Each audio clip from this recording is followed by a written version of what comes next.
Aceh besar kaya akan potensi pariwisata. Salah satunya adalah wisata bersejarah yang ada di Kampung Gurah, Kecamatan Pekanbadak. Terkenal dengan julukan Kubah Masjid Tengah Sawah. Hal ini dikarenakan letaknya yang berada di area persawahan. Pada dasarnya, kubah masjid ini berada di puncak Masjid Jami, Gampong Lam Tengoh. Namun berpindah posisi pasca terjadinya tsunami Aceh 2004 silam. Dengan bobot 80 ton, mampu terseret gelombang tsunami sejauh 2,5 km dari tempat asalnya.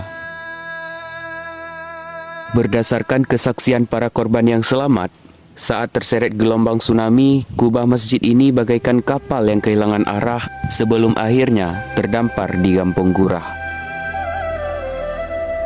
Masih di desa yang sama, kita dapat menemukan situs cagar budaya Aceh.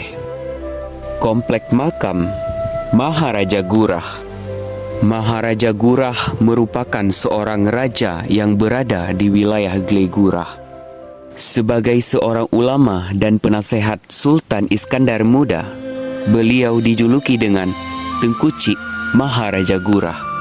Sebelum tsunami, komplek makam Maharaja Gurah dikelilingi oleh sebuah benteng yang bernama Benteng Gurah.